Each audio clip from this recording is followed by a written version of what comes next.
Birmingham में Commonwealth games 8 अगस्त 2022 को समाप्त हुए। मेडल्स की चमक अभी तक लोगों की आंखों में है।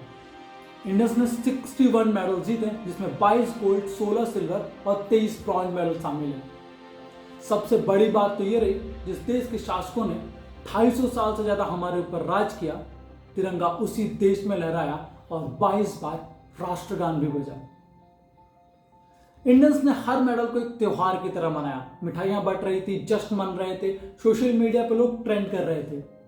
सबसे अलग बात तो ये रही, जिन स्पोर्ट्स में इंडिया का मेडल काउंट करना भी गलत माना जाता था, उन स्पोर्ट्स में भी इंडियंस ने झंडे गाड़ दिए।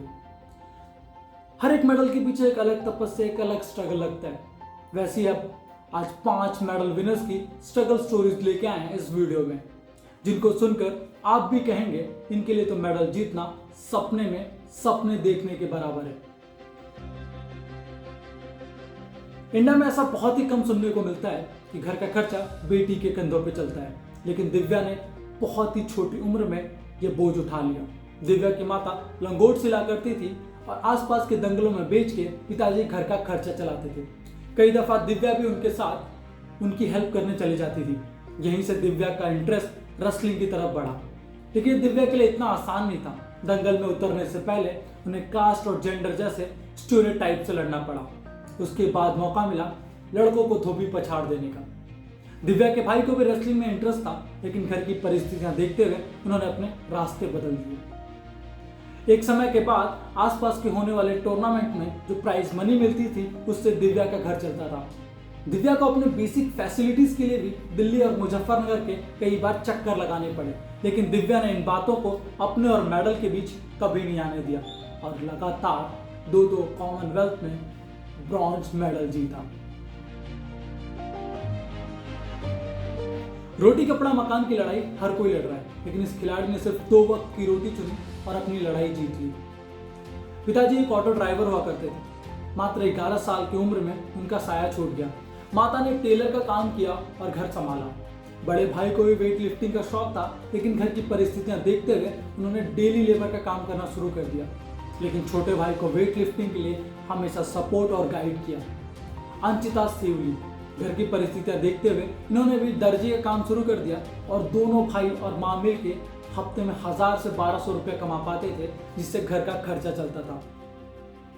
घर पे छत नहीं है इनके, लेकिन इस बंदे ने इस बात का ख्याल रखा कि जब बर्मिंघम में पहुंचे तो तिरंगा जरूर लहराया।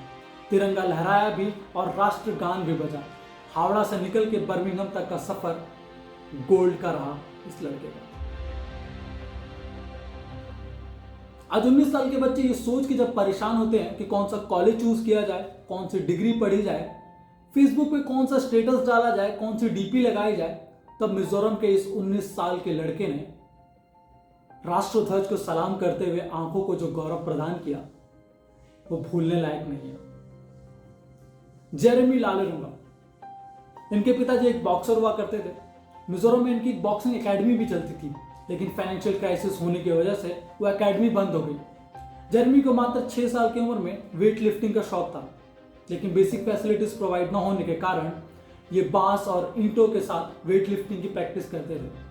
12 साल की उम्र में इनकी इस प्रतिभा को इंडियन आर्मी ने पहचाना और ASI पुणे में दाखिला दे दिया।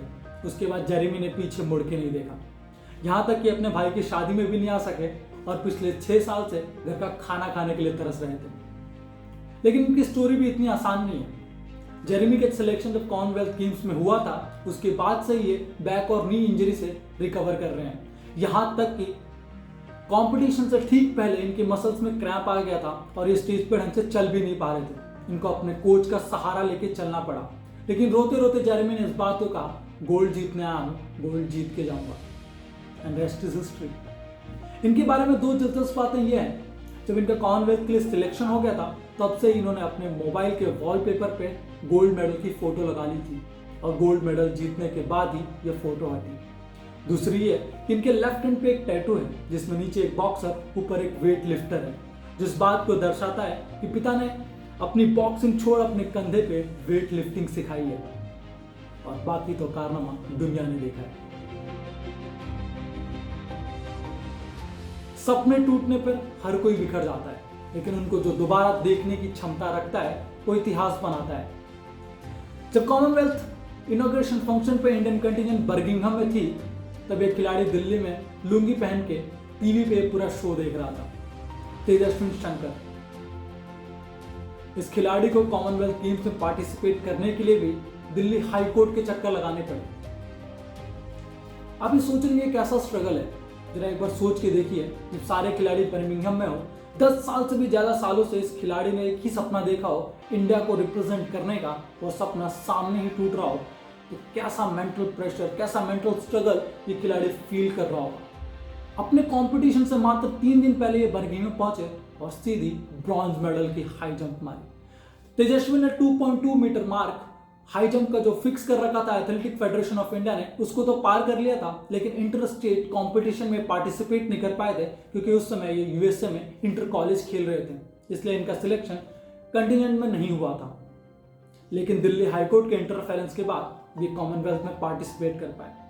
तेजस्विन का कैरियर हमेशा ग्राउंड में फिजिकल फैटिक और ग्राउंड के बाहर मेंटल फैटिक से लड़ना रहा है। तेजस्विन जब मात्र 15 साल के थे और नेशनल खेलने जा रहे थे, तब पिताजी ने यह बोलते हुए रोक दिया कि बेटा, मुझे ब्लड कैंसर है और मैं कुछ ही दिनों का मेहमान हूं, मैं चाहता हूं कि तुम खेल कूद छोड़ के पढ़ाई पे फोकस करो और एक जॉब करो।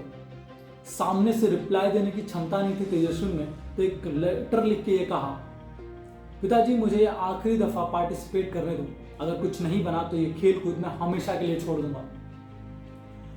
नेशनल्स में तेजस्वी ने ब्रॉन्ज मेडल जीता और कॉमनवेल्थ में भी ब्रॉन्ज मेडल जीता। तेजस्वी हमेशा ब्रॉन्ज मेडल को एक गुड लक मानते हैं और इनका नेक्स्ट जंप गोल्ड मेडल का रहने वाला है। डॉक्टर एपीजे अब्दुल कलाम हमेशा कहा करते थे, अगर सूरज जैसा चमकना है तो सूरज जैसा जलना पड़ेगा। और इस खिलाड़ी का जन्म ईंट भट्टी के इर्द गिर्द हुआ। अगर माता पिता को देखना हो तो सुबह 4 बजे से पहले और रात 8 बजे बाद का समय मुकम्मल था। स्कूल 12 किलोमीटर दूर था, अपना खुद का साधन नहीं था, तो ये लड़का चल के जाया करता था। थोड़ी उम्र बढ़ी तो कॉलेज 8 किलोमीटर दूर था, लेकिन तब तक ईंट भट्टी में घंटों के हिसाब से पैसे मिलते थे, तो ये 8 किलोमीटर दौड़ के जाते थे और आते थे कि जो समय बच जाएगा उसमें ईंट भट्टी में काम करके कुछ पैसे कमाए जाएंगे। इनकी इस प्रतिभा को स्कूल के टीचरों ने देखा और इनको इंटर स्टेट कॉम्पिटिशन्स में ले गए। जिस खिलाड़ी ने अपने रोजमर्रा के लिए अपनी दिन की 2 रोटी के लिए दौड़ना शुरू किया था, उसको कोई खेल प्रतियोगिता में क्या ही हराता। लेकिन फिर भी अविनाश साल्वे कोई खिलाड़ी नहीं बनना चाहते थे। 18 साल के बाद ये ईंट भट्टी में हमेशा के लिए काम करना चाहते थे, लेकिन शुक्र हो उस मास्टर का जिसने इन्हें फौज में भर्ती होने की आइडिया दे दी। 18 साल की उम्र में अविनाश साल्वे फौज में भर्ती हो गए, घातक कमांडो भी बने और सियाचिन जैसे पोस्टिंग भी काटी। फिर इनकी यूनिट आई राजस्थान में, जहाँ पे ये मिले अमरीश कुमार से, जो इंडियन आर्मी के लॉन्ग रन कोच हैं। उसके बाद से इन्होंने अगले 3 साल में नेशनल रिकॉर्ड 7 बार तोड़ा, जिसमें 6 बार तो इनका खुद का ही रिकॉर्ड था। अविनाश साल्वे ने कॉमनवेल्थ गेम्स में 3000 मीटर स्टेबल चेस में सिल्वर मेडल जीत के केनिया का जो दबदबा था वो तो तोड़ा ही तोड़ा, लेकिन ये साबित कर दिया कि अगली बार जब ये ग्राउंड में उतरे तो दुनिया के टीवी रिपोर्टर्स और राइटर्स उनकी स्टोरी लिखने के लिए तैयार रहे। हर किसी की लाइफ में स्ट्रगल होता है, इन खिलाड़ियों के लाइफ में भी था, लेकिन इन खिलाड़ियों ने साबित कर दिया कि जो अपने हालातों से हार गया वो अपने ही घर में दफन हुआ और जो उठ खड़ा हुआ उसने मैदान फतेह कर लिया।